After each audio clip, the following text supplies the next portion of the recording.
So just for the people coming in and new people, my name is Brittany Simon. We do philosophy through pop culture. And though this conversation might sound political, it's very philosophical. Stealing from the rich, giving to the poor. Let's see how the discussion goes and let's ask ourselves these questions. If you've seen the clips already, is it ethical to steal food? Is it good to steal things? What does it mean to steal things? I'm excited to watch it with you. And let's see what our answers are. I forgot 4 lemons. And on several occasions, I was like, I'm just going to go back, grab those 4 lemons and get the hell out. And you should go to prison. I know. Wait, what? Let's start hold on. This is obviously a preview. Let's listen to that again. I forgot 4 lemons. And on several occasions, I was like, I'm just going to go back, grab those 4 lemons and get the hell out. Oh, I forgot 4 lemons. So I went back, grabbed them, and okay, interesting. You should go to prison. I know. You think they're going to ban me? They should throw you in jail. But I didn't feel bad about it at all.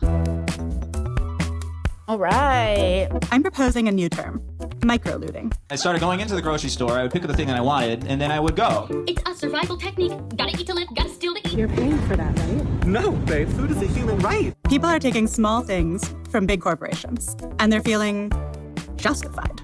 Like, look, everyone's shoplifting from Whole Foods when you're shopping there. You're not gonna steal from a deli like that. But Whole Foods, fuck Whole Foods. Fuck Bezos, fuck Amazon, all that. We should be rioting, but we're tired, so I'm gonna take these bagels. But is it a slippery slope? What's going on with our moral code? Okay, first of all, that was so funny, that last one.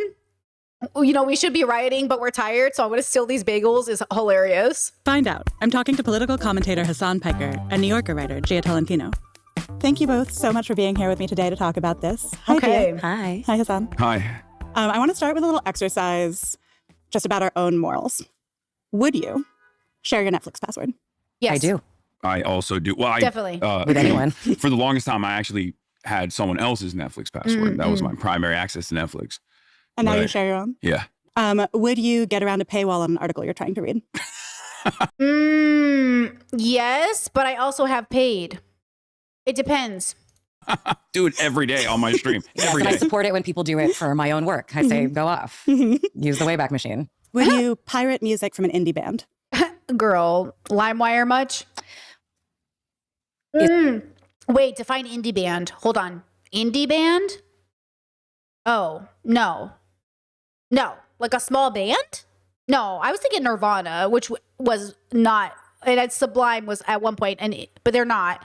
Okay, hold on. Indie band. No, like a independent musical band that has no backing from a company in studio? No, because they're like a mom and pop shop. You don't steal from mom and pop shop. So no, I wouldn't pirate their music.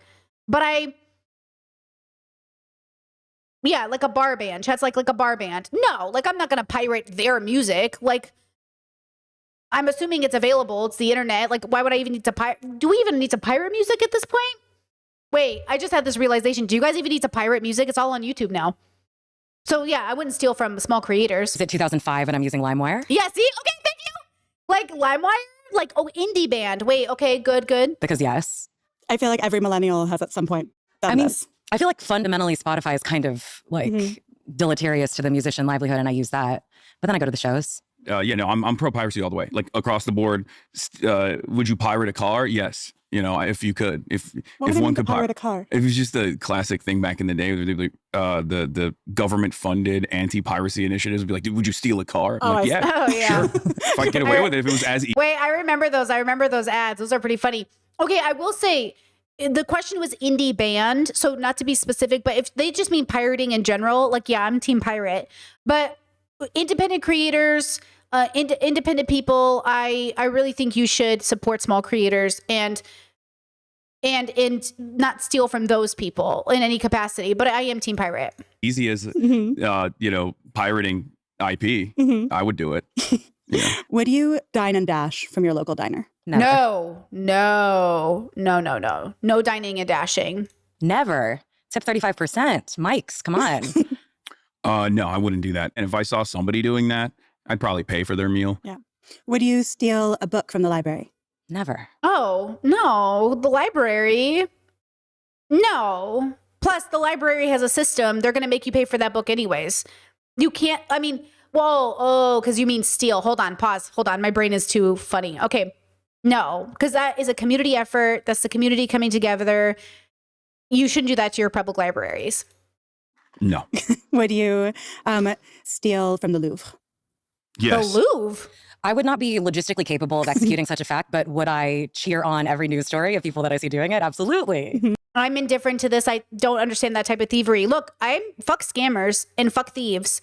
And also, what is really stealing? That's the question, right? Like, scamming is stealing. Like, scamming old people out of their living is fucked up, right? So, like, are these selfish men under patriarchy stealing from the Louvre to then use that money to also, like, fund their lifestyle of abusing women? Like, that's the question. The question is, who is the guy stealing from the Louvre?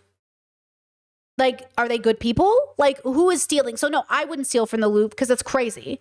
You know, that's the question. Absolutely. Yeah, I think it's cool. We gotta get back to cool crimes like that, like, you know, bank robberies, right? Oh yeah, bank robberies where usually people showed up with guns and scared the fuck out of the tellers and the no, Hassan. Men are so violent. No, Hassan, this is patriarchy coming through your brain. There was nothing cool about bank robberies because you're not just hurting the bank. Like, you could get someone shot, like someone innocent, a mom with her kid. Like, no. Stealing priceless artifacts, things of that nature. I feel like that's way cooler than. He saw that Nicolas Cage movie and he's like, oh yeah, this is treasure. What is it called? Treasure, whatever. And the 7,000th new cryptocurrency scheme that people are engaging in. Mm-hmm. Would you steal from Whole Foods? You want? What is up with people's hate for Whole Foods? I guess I didn't really go to Whole Foods. Yeah, National Treasure. Remember that movie? Whole Foods. Go first. Okay, I'm so excited for this answer because I don't steal in general.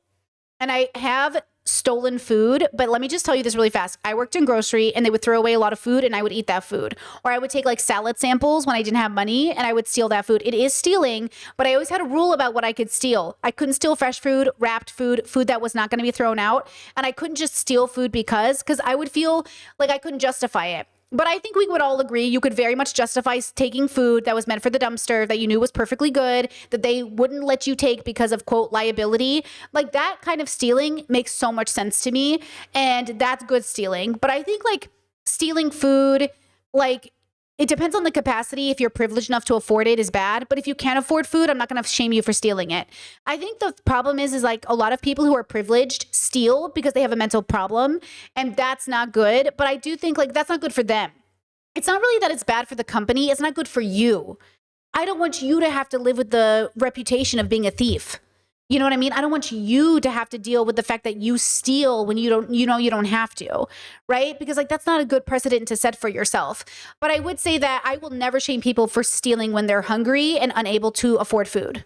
Yes. And I have, under very specific circumstances, I think that stealing from a big box store, I'll just state my platform. Mm-hmm. It's neither very significant as a moral wrong, nor is it significant in any way as protest. Yeah, Chad said if you have to steal something went wrong somewhere. Exactly. Or direct action. But I did steal from Whole Foods on several occasions. And yes, Chad says, I'm worried about workers being penalized for theft, which they are. So that's the other part. I worked in grocery. It will fall on the worker. Like, if the worker is, that's why I had to, because at some point, like I had to make a decision of it being a threat to my job, like certain things I would allow, like when the rotisserie chickens get taken off the store, they debone the rotisserie chickens and put the breast chicken and stuff in the salads and they throw away the dark meat, you guys. So I would, as not a manager, but a manager in training at the time, I told my employees, I'm going to go to the bathroom for 10 minutes and I'll be back. And during that bathroom break is when my employees would like throw away the chicken. And they were really grateful. They were like, oh my God, like, thank you for letting, because they were making like $10 an hour. They were hungry. We were throwing away perfectly good food. But I risked my job in that moment. I did risk it. Now, at the end of the day, you would have to account for everything that was taken from your department. And if the boss thought you were allowing people to steal from the department in any capacity, you could get fired.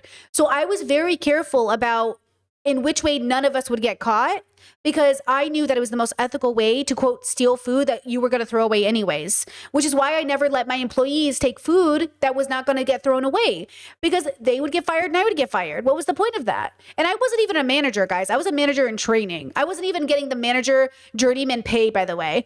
I was still making the same as anybody else, but I was working and training as a manager, which I obviously was not made for. I quit soon after. So I'm very careful and cautious about the way I engage in ethics and morals for this reason alone, because it's not just about you in that singular moment getting fed. It's about how it impacts the community. It's like I've been involved in like a neighborhood mutual aid group since 2021. And so Okay, wait, chat says, why don't they give the excessive food to the employees? Because they think if they know that's the rule, the employees will purposely hoard food during the day and not sell it. So they're worried about their profit. That's their logic. That's what I was told. I was told that if we allow employees to eat the food that was left over, then they would purposely not sell food for that reason. But that's bullshit. every week I would go get groceries for Miss Nancy, my now family friend who lived nearby, and she wanted to go to Whole Foods. She wanted food from Whole Foods. So I was like, okay, great. And so I'd be getting Miss Nancy all her groceries, and then I would finish and I'd be like, oh my God, 4 lemons. I forgot 4 lemons. And on several occasions I was like, I'm just going to go back, grab those 4 lemons and get the hell out. And you should go to prison. I know. You think they're going to ban me? But like, what's the reason for that? I don't get the reason. Why didn't you pay for the lemons? I've never done that. Like, I have never walked into a store and felt confident taking food and leaving, because that doesn't make sense to me unless I'm starving or somebody's hungry. Like, you just didn't want to sit in line? Like, I'm confused by this story. They should throw you in jail. But I didn't feel bad about it at all. And was part of it because of how you feel about Whole Foods as a corporation? Yeah, it already felt like a bit of a compromise. Like at the time, I was like, I had not been to Whole Foods. I had a bit more sort of consumer discipline about where I was spending my money then. And I already felt like I was in the hole even by shopping there. And it certainly felt in a utilitarian sense. I was like, this is not a big deal. Well, right, guys? I'm pro stealing from big corporations because, they steal quite a bit more from their own workers. However, one thing that might even help your ethical dilemma is the fact that the automated process that they design, these companies know will increase shrink, right? So it's actually factored in. The lemons that you stole are factored into the bottom line. Yeah, Chad says, as a Black woman, this is so opposite of my experience. I'm afraid that stores already think I'm stealing, so I'm very vigilant about having my receipts out and everything. Yeah, I think that's the dilemma, is like, I'm not even a Black woman, but I have an anxiety over, like, there's cameras, my reputation. Like, I would be kind of mortified, honestly, if like YouTuber Brittany Simon caught stealing lemons. Like, where's the justification too? How would I even justify it? You know what I mean? Like, how would I even justify that I took lemons? What would be the reason? Now, I fully, with my full chest, will say I ate food they were going to throw out. You're not going to make me feel bad about that.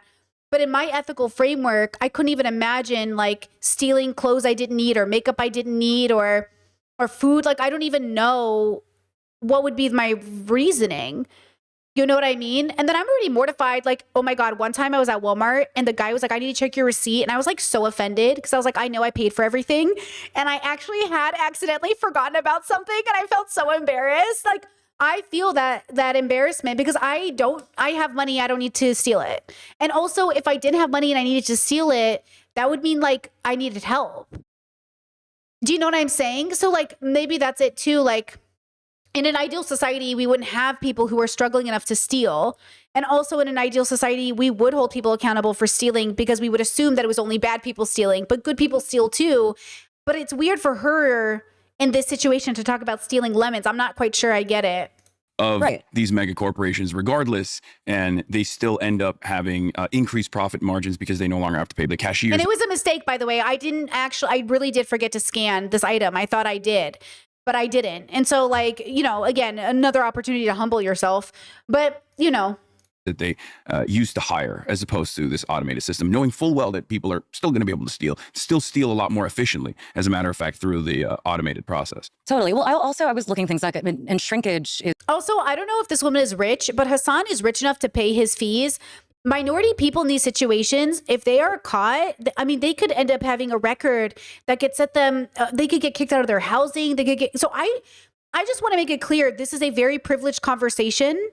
And you should be very careful about the repercussions of this, not even just outside of an ethical position, but I would be terrified for kids to hear this and like, oh yeah, I'm going to steal because Hassan said it's okay, or this girl said it's okay, but like they have money to get themselves a lawyer.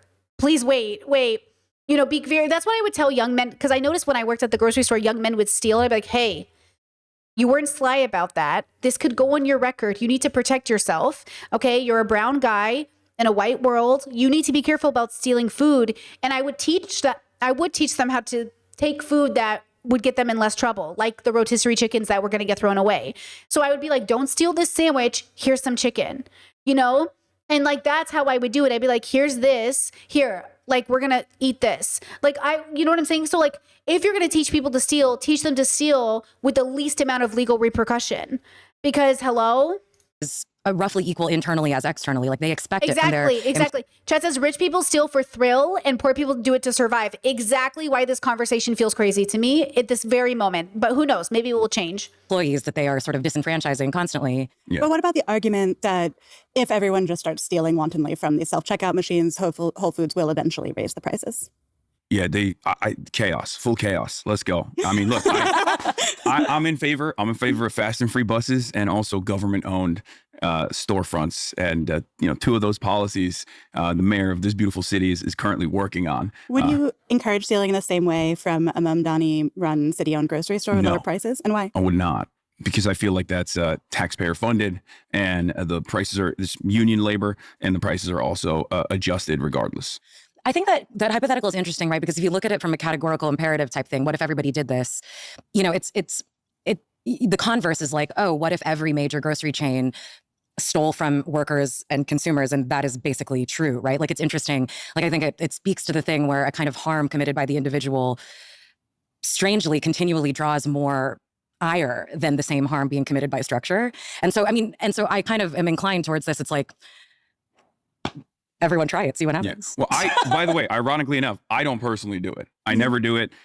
When I was younger, I stole some Pokemon cards from a friend, and my father punished me, and it was such a harrowing experience that I literally can't even steal like a candy bar.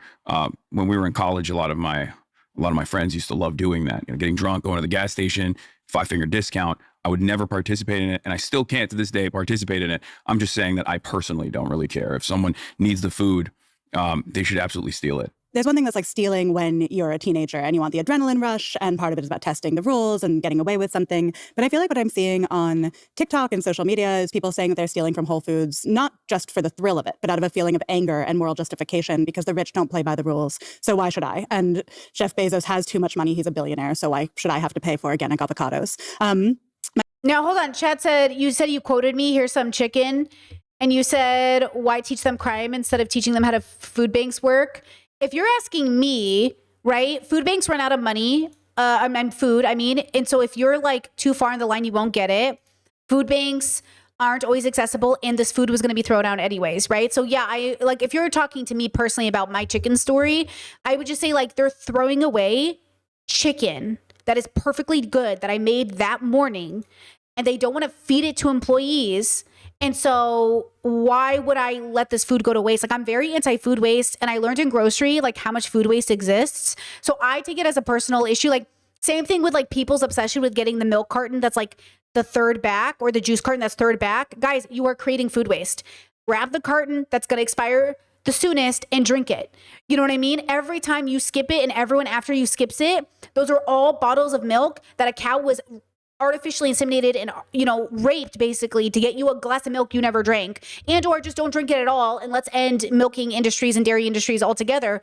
But every time you reach for the one in the back, you're just creating food waste, right? So I would love to see a world where stores just fed employees.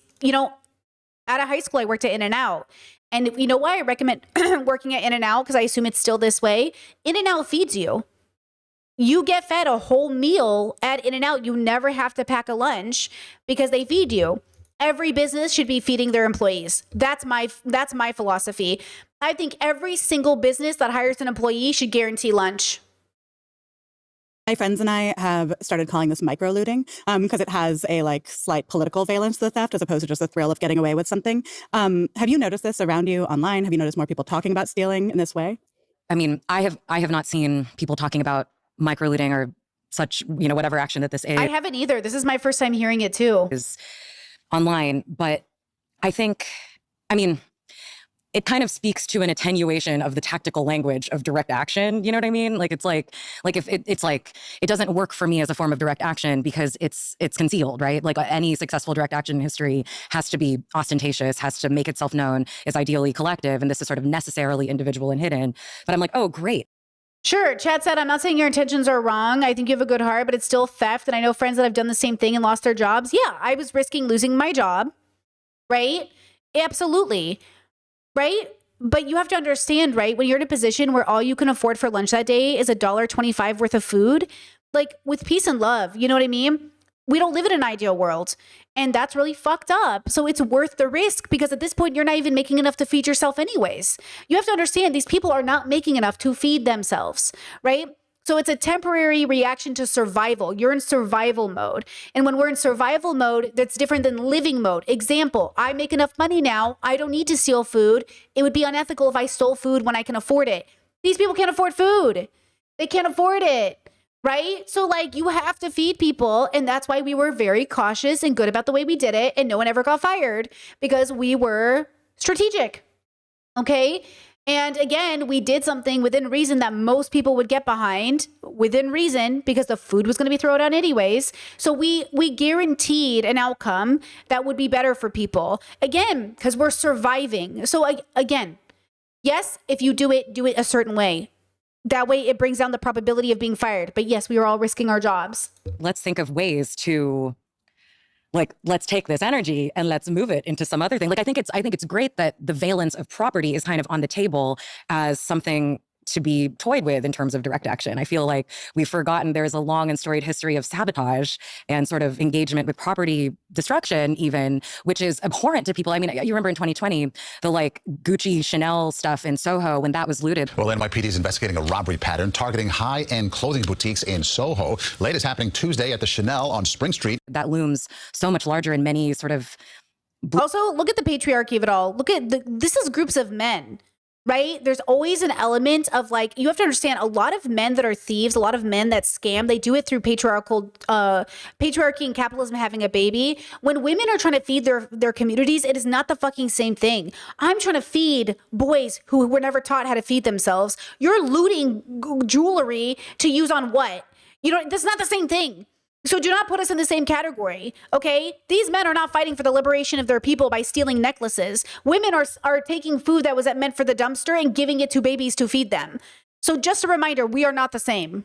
Happening Tuesday at the Chanel on Spring Street. That looms so much larger in many sort of Bloomberg liberals' imaginations as profoundly more violent in some ways than the original action being protested, right? And I find that really interesting. Yeah, I mean, I was thinking about the Boston Tea Party as part of like, that's a political destruction of property. And yet right now it feels like, I agree with you, the looting around the 2020 protests was such a huge talking point. It made people so uncomfortable. And I'm curious why, like, what do you think the root of that is?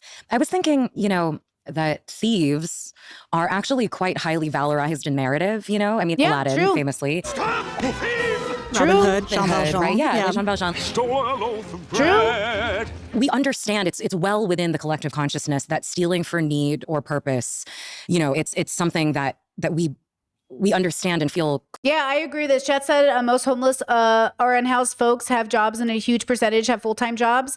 That's the problem. We're working with not a reasonable wage. The job market is crazy right now. Like, I am not going to hold it against people for stealing food when they're hungry, right? I would love to say that, again, surviving is different than living. They're just different, right? Chad said, I hear what you're saying. It's not the same thing, but unfortunately, you're both going to jail, right? Isn't that the outcome? No. It's not the guaranteed outcome. It's different. It is different. And that's the problem. It's not the same. If you steal a certain amount of items at a certain price, you will get a felony. If you don't steal as much, you won't get a felony, right? Like, you have to remember that thievery isn't the same in all counties and all countries. It depends on what you're stealing. That's why you teach people to steal in a way that doesn't guarantee prison time or a federal thing on your record, a felony. Okay? If you steal a certain amount, it could be a felony. So you teach people how to survive until they don't have to do that anymore. So it's not the same result. That's what I'm saying. I used to watch people pack a grocery cart full of groceries and diapers for their kids and leave the store. And I would just be like, bye. They weren't facing felonies. They weren't going to face jail time. They were facing a ban from the store, or maybe they were banned. But like, I'm not going to stop them. Stealing food and diapers, you know what I mean? And most of the security is not going to stop them either. And most people aren't going to stop them. Because again, like, first people have to report it. And then people have to arrest them. And it's like, why are you arresting people for stealing diapers and food? You know what I mean? So it's a system that we as a people have to come together, right? Did you see the story about a disability activist out of Australia? There was handicap parking and the guy at the zone wouldn't let his mom pick him up because she didn't have a permit. Homie, you want every person who picks him up from the airport to have a permit? Like, go fuck yourself. Use your common sense. And I know common sense isn't common, but use your humanity and let this man get picked up by his mother. That's what I'm saying. At some point, we as a collective have to do right. The bosses that are watching, the people that are watching, the security that's working, we have to come together to like let things happen, right? That's what I'm saying. Chad said, but you're saying you guys had an entire group doing this at work. You guys did this over and over again. So not only is it no longer petty theft, it's a crime syndicate working legally speaking. Jesus Christ, you must be fun at parties. A syndicate crime? Are you guys, please smoke a joint and relax. We are born free. Captive by capitalism and like crime syndicate. We are a bunch of people in our 20s who couldn't afford rent. Please take a deep breath. Jesus Christ, like, these people are literally making $10 an hour and rents fucking $800 to $1,000 to $1,500 a month. Please breathe. Like, this is what I'm saying. Are you an op? Do you work for the CIA? Are you an FBI agent? Why are you arguing this in my chat? You, girly, look in the mirror. Why are you advocating so hard for the state right now? That's what I'm saying. Jesus Christ. Like, come on. Quite friendly towards. And I think if someone were, let's say, walking out of Whole Foods with an IKEA bag of whatever and giving it to the people, you know, sheltering underneath the scaffolding at the jail going up in Brooklyn next door, you know, like, I think most people would agree that, you know, like if someone were to be stealing with a purpose, we love that in America. We do. We can love it again. We just have to do it with a purpose. I was reading a Pew Research poll about Americans' morality, and it basically was just like, well, we didn't even ask about the obviously immoral things like Brittany Simon, Tony Soprano. Brittany Soprano. Hey, Brittany Soprano, stop it. You want some deli meat? I got a rotisserie chicken right here, baby, barbecue flavor. Like, come on now. We only asked about like having an affair. And I was like, but I feel like part of what I'm seeing around me is that people feel like the laws are immoral. The rich don't play by the rules. We live in a society where there are billionaires, where the top 1% holds 32% of the net worth and the bottom 50% holds 2.5%. So at some point, if the laws don't feel moral, do you start to question your own sense of having to abide by them? Of course. Yeah.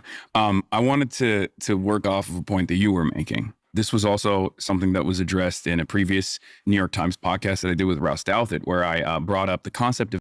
Okay, homie, I think you're maybe too young for this class. You said, hold on. What am I saying that's wrong? I'm just literally saying what the law is. And why am I wrong? You don't know what the law is. You don't know what the law is. You guys act like you care about us, but you don't. And this is proof. Habibi, you don't know what the law is. I'm telling you right now, you don't know. I'm going to ban you because you're not ready for this class. Okay, you can keep watching and maybe when you grow up a little bit, you don't care. You don't know the law. Okay, this is the problem. Law and morals different. We fight every day. We put our lives at risk every day. Fuck your laws. Okay, queer people, gay people, trans people, we wake up every day and exist against the law. And you're not going to sit there and hold it over our heads and say, don't be gay. You might go to prison. Go fuck yourselves. Okay. Don't have kids, you might go to prison. Don't have an abortion, you might go to prison. Go fuck yourselves. How about you have no right to tell me to go to prison for having an abortion? How about you have no right to tell me to go to jail because I'm trans? Like, hello? Focus, lock in. Oops, hello. Adventurism. In the Marxist tradition, adventurism is the action that is oftentimes decentralized. Oftentimes anarchists will say this is the propaganda of the deed. The action itself, no matter how violent or how disruptive it is justifiable because the disruption is the point. I believe in the power of organized labor and labor militancy and building these structures of power so that we can actually make more effective change, more longstanding change. Don't you love too how these billionaires put you in a position to barely be able to do anything? Medical care, housing care, education care, and then God forbid you steal a $2 sandwich and they're like, prison, jail. Excuse me? Trump wants to bring back shooting squads. What are they called? Like, go fuck yourselves with your high and mighty morals. Like, yes, I would not encourage young people to steal unreasonably. I would not just tell you to go steal a PS5. And I would tell you, within context, I'm never going to judge somebody for stealing clothes, shoes, food, right? They tried to do this during Katrina. Claim people were looting because they were stealing clothes. Hello, they had been in swamp water for 7 days because the US government was trying to paint them as criminals. Don't sit there and believe this propaganda from your fucking government that would be more than willing to kidnap you off the street if it was convenient for them. Do not ever take the side of a government that is willing to literally kill people in the name of justice and paint you as a terrorist because you decided to fight back. Do not get it twisted who's on your side. Okay, this government is not on your side. The law is not on your side. So concepts such as micro looting indicate that there is an energy there, just like you said. The micro looting becoming a trend is a testament to how horrible the world is. Focus. And yet many Americans, I think, are totally oblivious to this political language. They lack the political education. They lack the class consciousness to recognize their position in society, and lack the capacity, unfortunately, to engage in some kind of organized disruption that would be infinitely more effective. I think what you were saying about people lack the language and the organizing structure to engage in, like, the obvious thing to do if you want to chip into the Whole Foods / Amazon mega structure of exploitation is to unionize, like to work at a Whole Foods and form a union. And I think the first one was formed recently in Philly, I think. But it's like micro. How about this? The fact that we even have to form unions in the first place. That's why capitalism is trash. Capitalism is such an evil system that workers even have to form unions. Why should workers even have to? Do you know what I'm saying? Why in the world do I need to argue with my employer? My employer needs to fight me, and we have to have this middleman that I'm paying a paycheck to. When I worked in grocery, I had to pay into a union. By the way, I didn't have any money to pay into this union, but I had to do it to work there. Why the fuck was I making $10 an hour paying into a union that I had to argue with my boss about giving me fair wages and hours? All of you can go fuck yourselves. All of it is bad. All of it is bad. We shouldn't even have to be having this. And why was I paying it? Why was I paying as much as I was? Guys, it was so much money. It was so much money to a union. For what? And I'm, by the way, pro-unions in theory. But why the fuck do I need a union in the first place? What the hell? And again, I support unions, but what the fuck? Including, it feels akin to a posting about something. It's a kind of, as an atomized individual action, it's useless. It's much harder to get a job and accept $17.50 an hour, and then to organize your colleagues, a process that takes years and is often unsuccessful. I like how she said $17.50 an hour when I was talking about making $10 an hour, or 15, 17. Are you guys making 17? No, minimum wage is still federally $7. You know what I mean? That's really, the thing about actual collective direct she must be, is that the minimum wage in New York? Action, it's so much harder. And it often doesn't profit you whatsoever, such as, me getting an extra $10 by grabbing my extra loaf of bread from Miss Nancy. And yes, I agree that unions are essential, right? The worker death rate would be insane. And I'm not anti-union, but I'm saying how fucked is it that we even need a union, right? That's always how my brain works. Wait, why do I even need this in the first place? Capitalism is shit.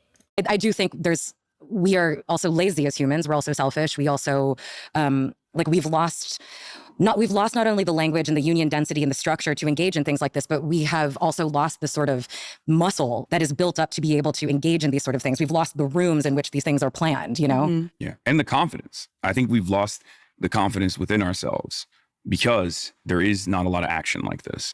And in the absence of that, we lack the willpower, because we don't even know what that would look like. And the climate protests in Europe tend to be more militant, right, than the ones that are here. And they are, blocking roadways, these things that are even... Chaz said humans are lazy, ? I don't know what this is a reference to, but laziness is a construct of capitalism. Human beings are not lazy.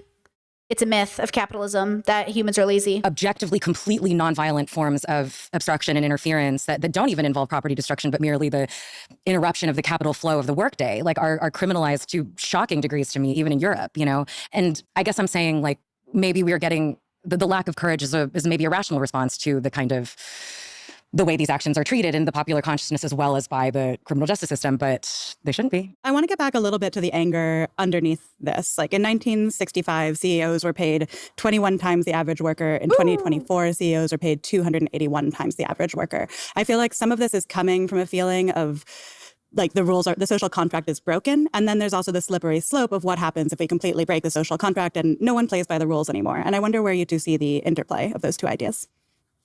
Well, the rules are already designed in a way. Oh, I didn't hear the podcaster. Sorry, streamers. We're listening and reading chat. She said we're lazy. Let me go back. Contract and they shouldn't be. The way we're in are more. We don't even know what that would look like. And the climate protests in Europe tend to be. Is this? Where did she say it? Damn. More militant, right, than the ones that are here, and they are. Forms of obstruction and are criminalized to shocking. Shoo, I don't know where she said it. Damn. Well, I'll say this. I don't know who said lazy, and I don't know what the context was, but I think laziness is a myth. Of what happens if we completely break the social contract and no one plays by the rules anymore. And I wonder where you two see the interplay of those two ideas. Well, the rules are already designed in a way. Oh, hold on. I think I forwarded it too long. The slippery slope of what happens if we completely break the social contract and no one plays by the rules anymore. And I wonder where you two see the interplay of those two ideas. Well, the rules are already designed in a way where if you steal from the poor, you become rich. If you steal from the wealthy, you go to prison.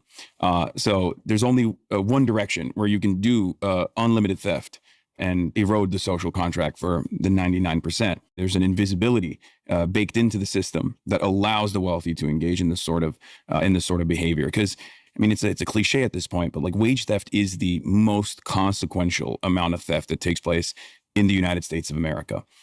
A similar invisibility exists in structural violence as opposed to individual acts of violence as well. If it's a police officer engaging someone violently, the automatic assumption from the average person is, oh, that's probably a criminal. They probably deserved it. But if there's any circumstance where someone else is fighting back against police, like in a normal protest environment, for example, ultimately, most people assume that is chaotic. It's a chaotic situation. And that it is born out of the escalations from the protesters themselves, even if, as regular citizens, we're infinitely closer to those exercising their First Amendment rights than those with the power stamping out people exercising their free speech rights. We never look at systemic forms of violence, and we don't look at systemic forms of theft in the same way that we do as individuals breaking that social contract. I think there is, in my ideal world, what we are talking about, the one kind of theft being inescapable and hegemonic and, completely oppressive. And then people trying to get a little bit of it back through stealing from Whole Foods or whatever, right? It's in the ideal world. It is not one in which this continues and this increases to somehow even it out, right? The ideal world is one in which the theft from above is broken by regulatory means and or bottom up means like unionization, right? You were just talking about not being like we should encourage wanton theft across the board, but we should try and fight against the theft that comes from the top. It feels difficult right now in a moment when to hope for regulatory change, yes, when that would come from the government, let's say, and a lot of the billionaires like Bezos and Cook and Elon Musk are given a seat at the table in terms of the government itself, when billionaires themselves pay much lower tax rates than most Americans. My producer was just giving me this fact that she saw today: 88 corporations that made $105 billion in profits in 2025, including Tesla, Southwest, United, Live Nation, Disney.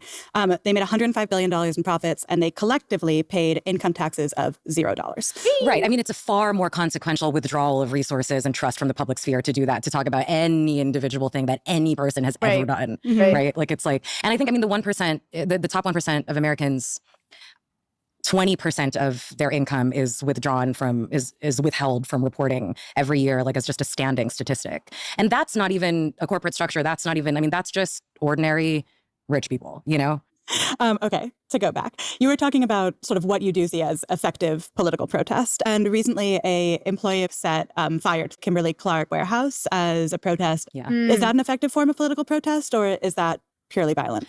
No, I found it, that you got to be tactical. I feel like Mike Davis wrote about this. It's like, it's not the action, it's the context in which it exists. And do I think that some sort of fire could hypothetically be framed within a collective action that is tactically useful? Yes. Does a disgruntled guy burning down the warehouse do it for me in terms of effective political action? Not at all. But I do. Yeah, my opinion on that was just like, well, it's bad for the environment, it's bad for the employees, and it doesn't help anyone, and he did it alone. If a man acts alone, I don't think it's about the collective, because where was the political action associated with it, right? That's why I question Luigi, because I'm like, did you do this alone? I just think like singular action is still individual American thinking or US thinking. So then I question men's use of violence if it's not on behalf of the collective, engaging with a collective group, and it's not, you know what I mean? I question that. Though I understand, like, there's still a lot of political prisoners. There's a lot of people in a lot of liberation movements that are still serving time in prison. And so we have to understand, like, it's a big deal to ask people to protest, and it's a big deal that we do not protest. Like, it's very difficult, right, to live in a world where we're talking about social injustice, and then we also, like, have the setting of this interview. This is so multi-layered. I mean, you could argue that even this interview is so performative, right? We have got Hassan in this like $200 shirt, and like this girl and whatever, who knows what brand she's wearing, right? We have like this setting that just feels in of itself kind of like laughable to people making $7 a fucking hour who have to pinch pennies just to make sure you know what I mean? Like, it is a different kind of thing. I mean, again, you know, this conversation is multi-layered, and the problem is like, we're not being realistic. And at the same time, how can you be realistic in a world where these billionaires are running wild and like they're being so deeply cruel and unnecessarily like vicious and so entitled? And we have Netanyahu making speeches about it's better to be Genghis Khan than Jesus Christ. Like, Jesus fucking Christ, you know? So it's so hard. It's so layered. It's so intense. And ultimately, I think that's why we need to focus on children. Like, you see how none of these conversations center around children. None of the focus is around the vulnerability of the communities. None of it is like, if adults really sat in boardrooms and thought, how does this benefit children? We'd be having different conversations. The fact that I saw you guys talking about child labor in the chat, conservatives are trying to put kids back to work. You have to remember, in this country, in the USA, we had to create child laws to protect children from working because parents were having them to work. That still happens on a global scale. So nobody cares about kids, and so nobody cares about adults, and the cycle continues. We must center our compassion on the most vulnerable, and that would rework the whole system, because then we would care about the quality of life that children are being born into. We would care about the quality of life that women were experiencing or people were experiencing while giving birth. We would care about the quality of life of food and shelter and education. But because we don't think about kids and we think of them as just a means to an end, right? And that includes naming your kids after yourself and calling them Junior. Okay, then we cannot value humanity for what it is, because we don't even care about the most sacred part of us in terms of our beginning stages, right? And I don't mean that in a pro-life way. Just, okay. Sabotage has played a formative role in labor union. Everything. Yeah, labor unions as well. But if it's conducted unilaterally, then it's entirely different. And that's an individual action. And if he could have gotten away with it without being caught, I bet I mean, I didn't follow this case very closely, but it seemed like, like anything done by an individual on an emotional, on a kind of primarily emotional whim, that's not the point. That's not the point. But then when you feel this much anger and it doesn't feel like there's hope for it to be changed in a regulatory way, I think that's when you get to things like killing the CEO of United Healthcare and there being an outpouring of glee for murder online, because it feels like finally someone can actually do something about healthcare. I think 40% of Gen Zers felt that murder was morally justified. But it's scary to be in a society where people feel that murder is morally justified. And I'm curious how we thread that line. I'm sorry, are you vegan? Are you vegan? Like, just kidding. You know what? Listen, girls, I might be vegan after all. I'm sorry, are you vegan? Yeah. Engels wrote about the concept of social murder. And Brian Thompson, as the United Healthcare CEO, was engaging in a tremendous amount of social murder, the systematized forms of violence, the structural violence of poverty, the for-profit paywalled system of healthcare in this country, and the consequences of that are tremendous. And by the way, that's why I think I'm probably going to be vegan eventually, because I really think we are way too casual with the way that we take life. And I know it's a biological experience. I know you're an animal on a planet, girlies. I know you naturally want to take a person's life. But I'm saying, what if we didn't? What if we had a deeper relationship with our biological experience where we didn't revel and glorify and sit in boardrooms trying to figure out the best way to take a human life or take an animal life? Like, what if we really sat there and thought, why should I be responsible for taking a human or non-human life? Like, I think that's why I will be vegan one day, because I'm not willing to kill the animal myself. And so I'm not willing to harvest it myself, which means I'm not willing to eat it. I'm not willing to do it.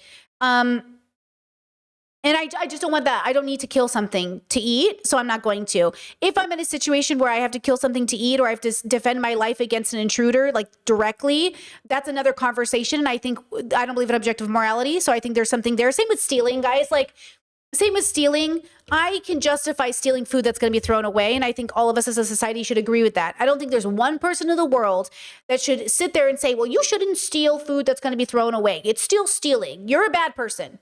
If you think that, you're a bad person. And with that said, I still would not tell on somebody. Like when I saw people stealing from like a bag of chips, I did not tell on people.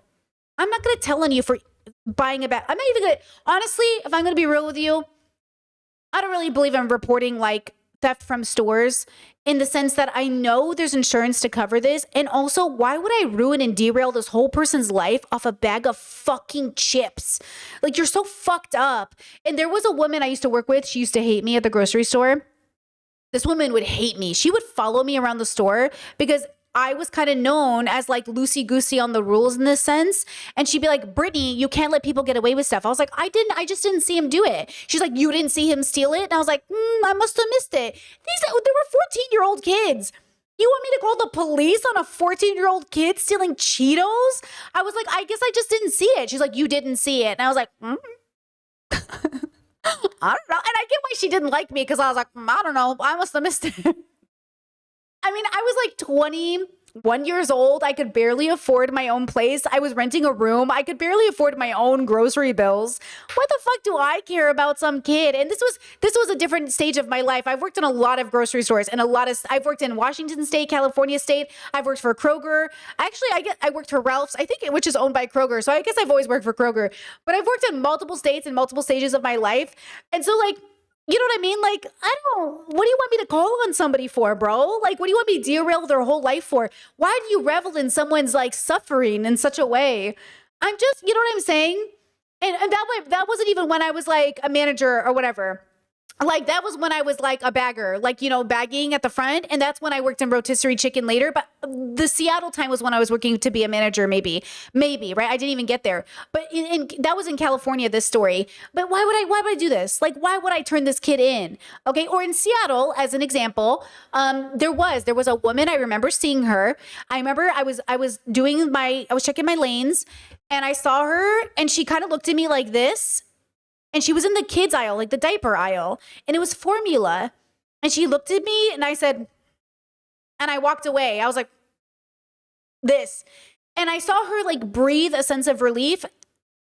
Why would I take it from this woman? How could you ask me to take that from this woman? Do you know what I'm saying? It's baby formula. Relax. I think you can handle it, Kroger. That's what I'm saying. Like, what am I supposed to do with this?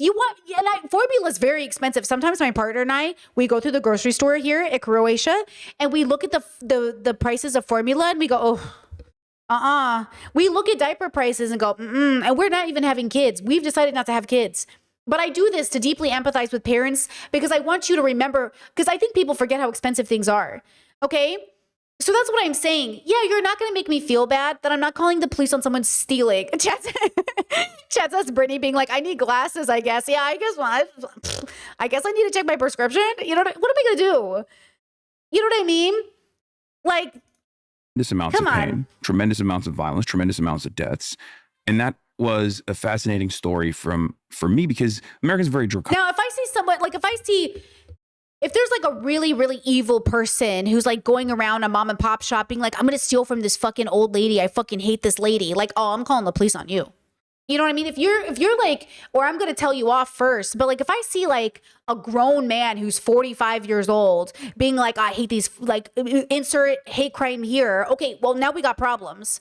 Do you know what I'm saying? If there's a lesbian vegan bodega and they're selling vegan shakes and some person's like, fuck these lesbians. Okay, now we have a problem. You can't steal from the lesbians, sir. You know what I mean?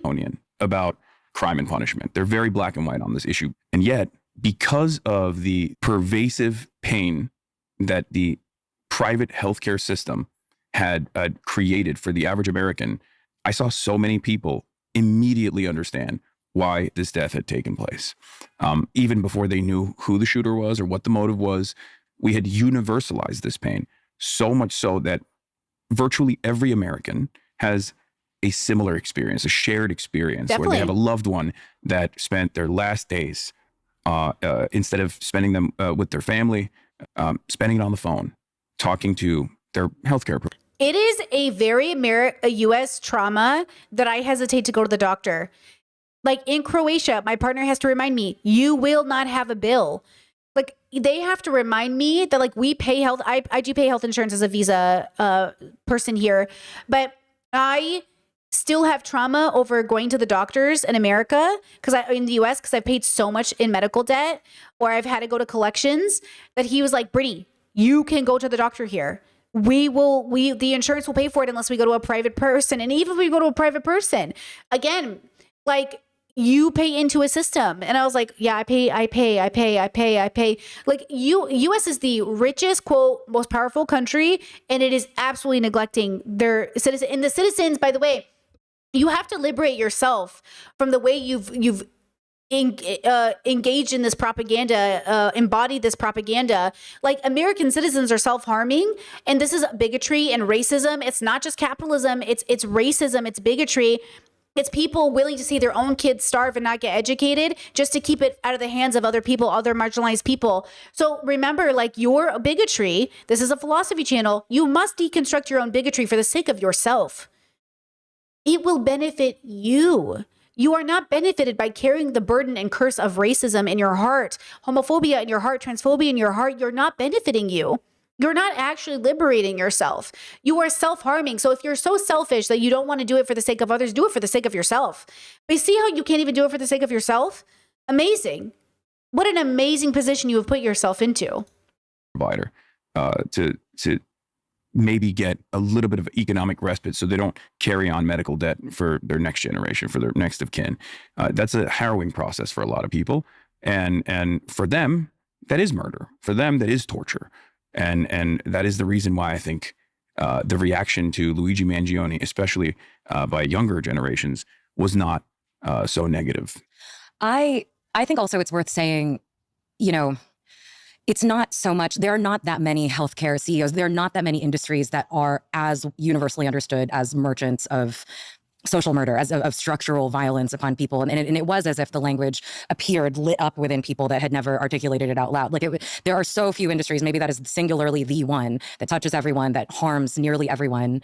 Like even when Charlie Kirk was murdered, that like I kept seeing reactions online, like leftists are celebrating. And I was like, all my friends were just like, yikes, this is going to get so bad, Yeah. And I don't think we've turned into a culture where murder is sanctioned. I think that we have turned into a culture where private healthcare is so profoundly immoral that people had a very particular reaction to Brian Thompson's murder, right? Like I don't. Even Ben Shapiro's audience was like, no, we're on Luigi's side. And Ben Shapiro was shocked. Yeah, we've all had a story.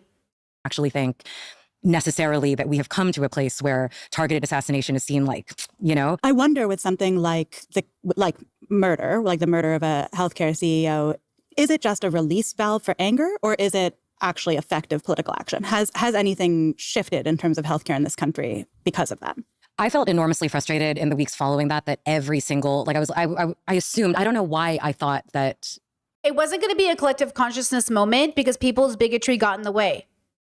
I know you keep thinking conservatives are going to get it. They're not going to get it. Conservatives are way too bigoted to get it. They have to melt away their bigotry before they begin to care about people who don't look like them, believe like them, live like them.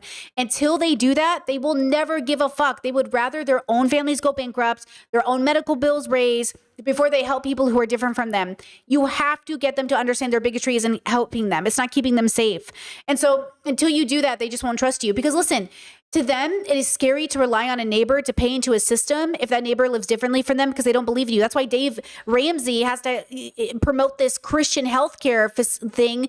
And like people pay into that. That's what my parents were doing for a while. They're like, oh, pay into this collective health insurance thing. And it's not health insurance even. It's a socialized medicine for Christians. And they'll pay your bills. I was like, why wouldn't you just do this for everybody? Why wouldn't you do this for everybody? And it's like, oh, but we can trust these people. They're Christian. Don't you understand? Their bigotry, they won't believe that they can trust people who are not like them. And that's the problem. Like that's what you need to deconstruct is your bigotry. You know what I mean? Democrats would immediately take this up as pushing a sort of unified message towards universal health care.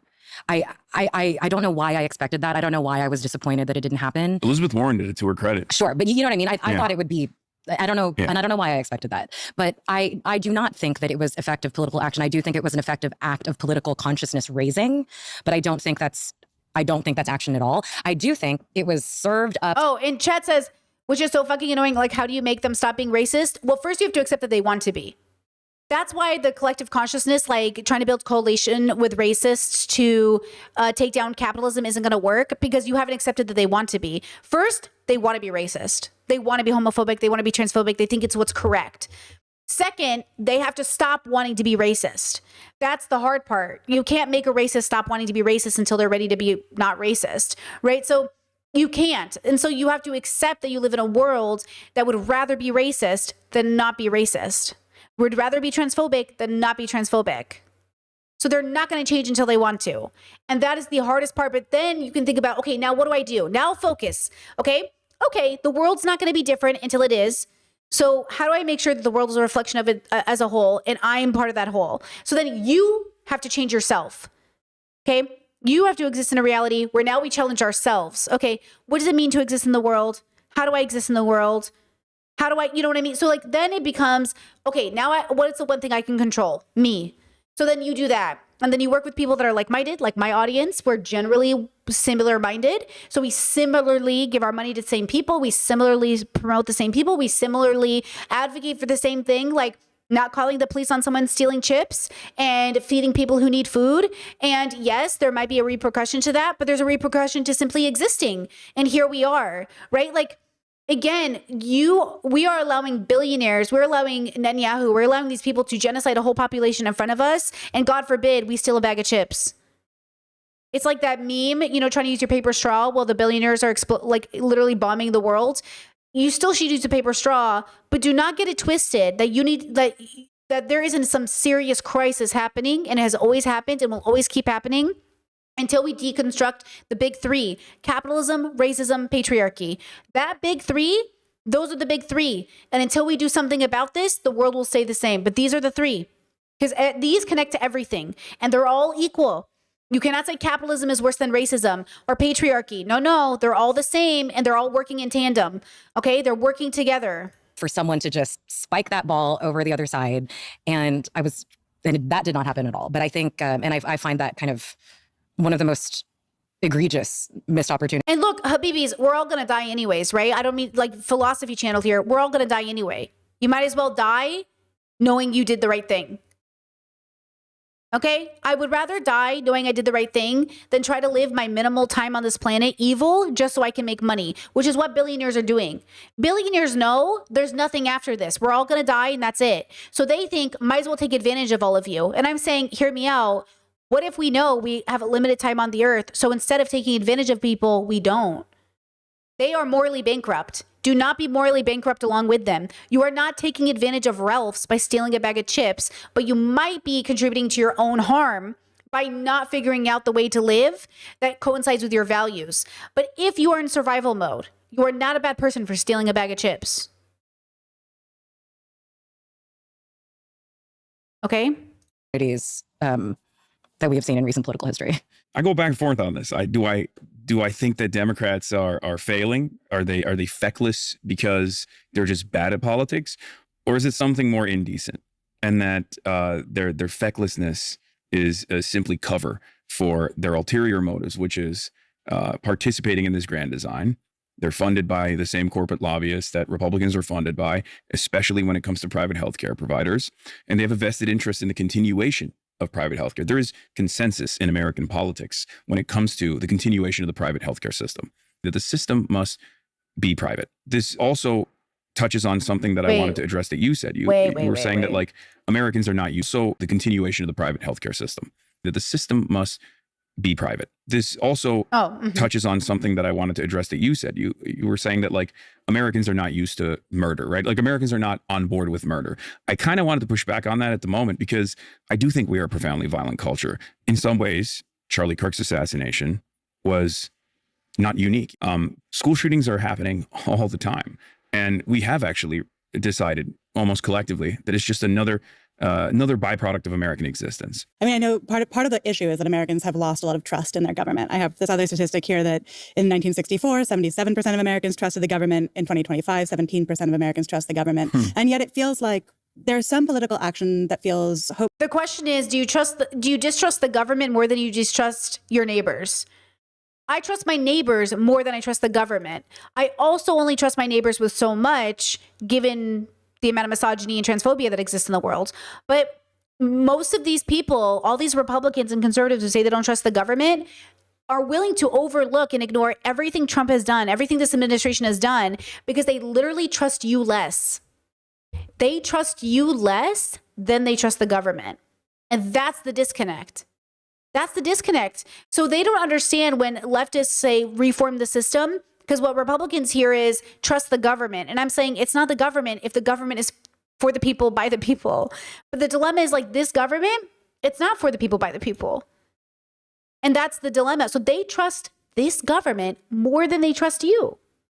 That's why they'll never fight capitalism with you. That's why they won't fight their bigotry, because their bigotry makes them feel like they know what's up and you're actually the one who's always trying to trick them.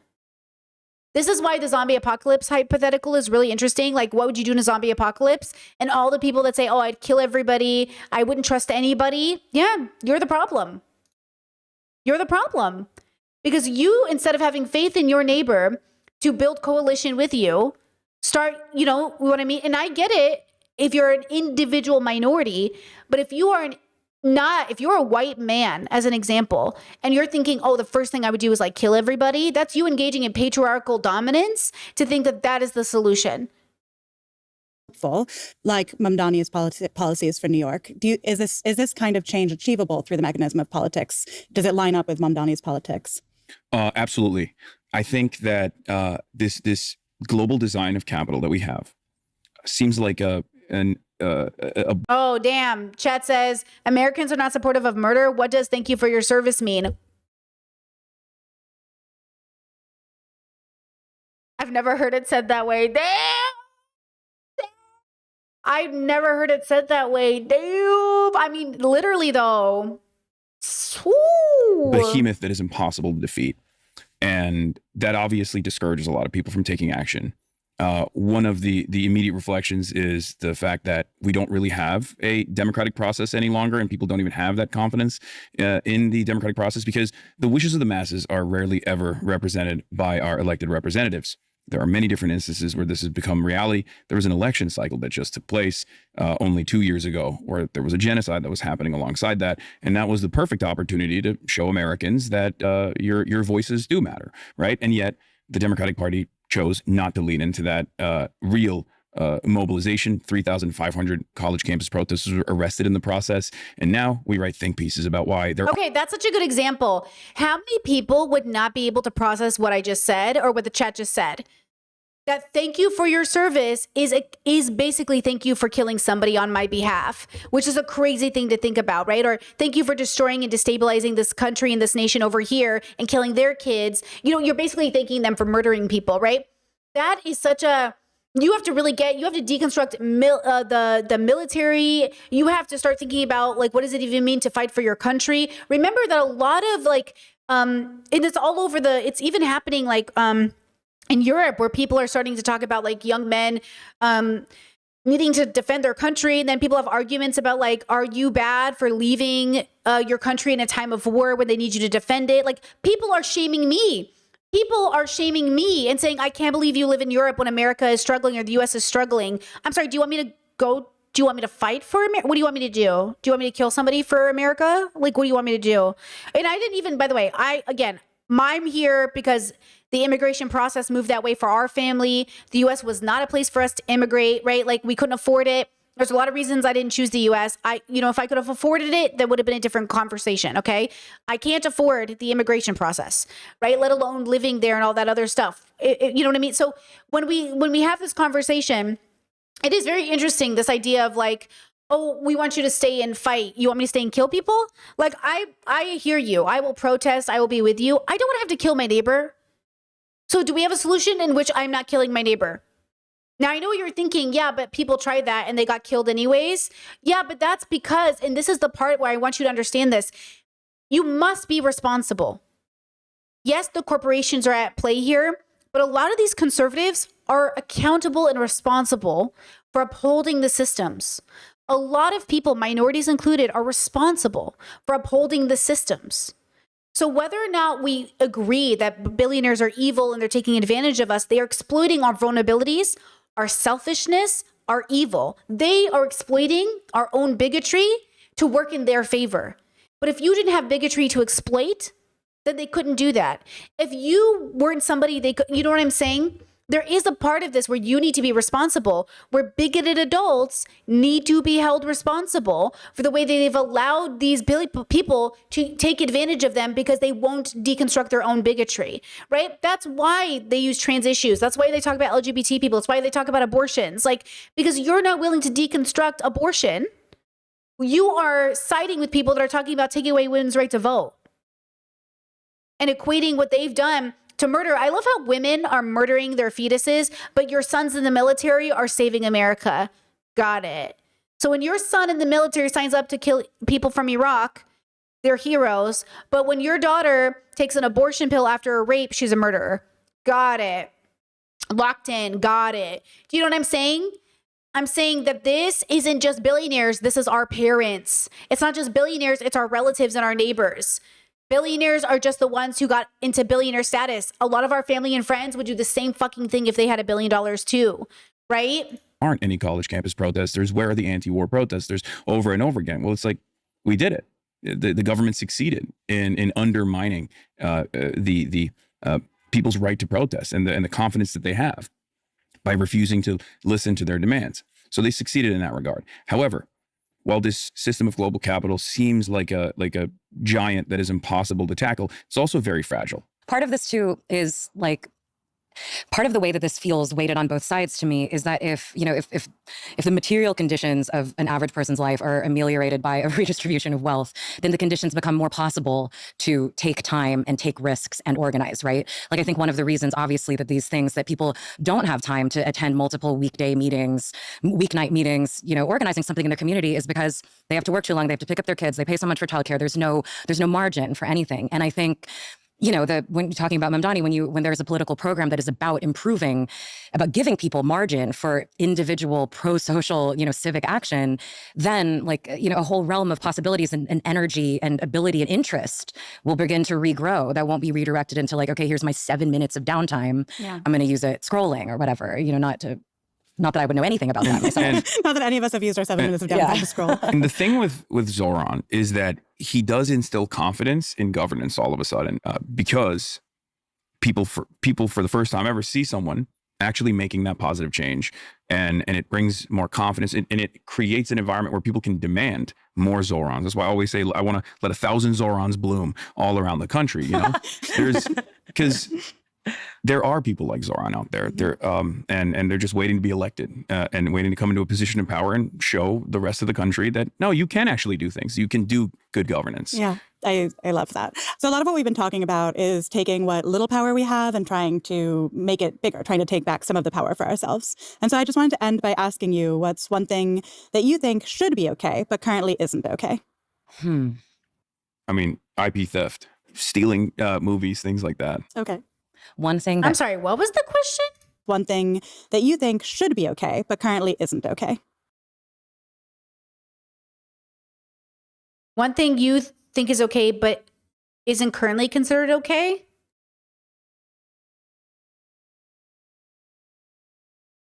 I don't like that. I think that's a bad question. That question doesn't even make sense. What? I mean, IP theft, stealing movies, things like that. Okay. Listen to it again. What's one thing that you think should be okay, but currently isn't okay? Everything? Like, a lot of things? You know what I mean? Like, I'm too autistic for this question. I'm so autistic, I can answer this question. Right away, I was like, not having babies, getting abortions, getting tattoos, being a woman? I don't know. What are you asking me? Yeah, drugs. IP theft, stealing movies, things like that. Okay. One thing that should be being plant-based. in a meat eating world, being plant-based is like so fucking offensive to 98% of the population. So like, I don't know, being plant-based, like, I mean, all those things are okay, but not socially. I guess she means legally. So if she means legally, that still matters state to state. Like legally, what is something you think should be that isn't? I don't know. I really struggle with that question. Be legal that isn't. It's interesting because I have to regularly illegal. explain Something that's illegal. Yeah, drugs for sure would be a good one. Stuff to a small child, which is, and have so thoroughly Chat's out of my budget. explained to her that some things are against the rules, but they're okay. And depending on who you are. And some things are not against the rules, but they're not okay. Like there's so many perfectly legal things I do regularly that I find mildly immoral, right? Like getting iced coffee in a plastic cup. Like I find that to be a profoundly selfish, immoral, collectively destructive action. You know, I think a lot of like I have taken so many planes for so many pleasure reasons for you know, I have acted in so many selfish ways that are not only legal, but they're sanctioned and they're unbelievably valorized culturally. And I think, I guess I don't really think of any laws. Maybe like things like blowing up a pipeline. Let's say that. I really relate to what you were saying, Gia, of like, it is so hard to live ethically in an unethical society. And also there are so many moral compromises I make every day. I do so many immoral things. I'm constantly acting in ways that don't align with my belief system and constantly having to justify that from ordering in food when it's raining out. Like there's just like so many moments when I'm like, my comfort is more important than someone bringing. You know, I think about that too. Like if we try, that's so funny because like that's a good question, actually. I think that's why I really love the way that I engage in now at the stage of my life, doing less bad every day. That's what I'm aiming for. Just be less bad every day. So example, we do not make deliveries when it's raining outside. Like I'm not going to ask a delivery person to be in the rain. And if I do, then you're tipping them 100%. Right? Like that's kind of the rule. If I'm going to make them drive in really bad conditions, then they get paid 100%. They have to get tipped 100% or something. Like you have to give back to the community that's willing to do the labor you're not willing to do in some capacity. Like, you know, in some way, like if you're not willing to get into your car to go get food or walk down the street and you're making them do it. So like, there's something to be said about this. And I do think like that's the problem is like, I'm not sure. I try to, be less bad every day to the best of my ability. And that's why I'm plant-based, because it's just so unnecessary for me to eat animals. And it just doesn't need to happen. You know, if it does need to happen, we can have that conversation. But at this stage, it doesn't need to happen. So I would like somebody to talk about that too. Like, I would like Hassan or somebody on this panel to talk about that too. Like, you notice how they're talking about plastic cups. So I saw this quote that said, it's so interesting you guys are worried about plastic straws and plastic cups for the ocean and cutting up the plastic things for turtles, but you'll eat animals. And I'm like, why am I working so hard to protect ocean life, but I'm willing to eat it? Or like, why am I working so hard to think about animals accidentally, you know what I'm saying? Like, why don't I just stop eating animals? Like, why isn't that a part of my next step, you know? Me food through the rain and it doesn't feel good, but it is part of living. I mean, no one's making me do that, but it is part of the way in which we live in our society. And it's so incentivized. I mean, it's like splashed all over the subway ads. It's just like, ladies, be selfish tonight, you know? Like it's wild. Yeah. What is one thing that shouldn't be okay, but currently is?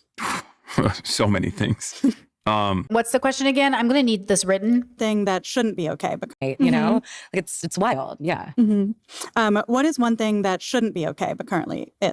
Racism, homophobia, transphobia, patriarchal religions, rape. I had somebody in my chat today say hebephilia instead of pedophilia. And I was like, girl, please, kids are being raped. I don't care about the definitions.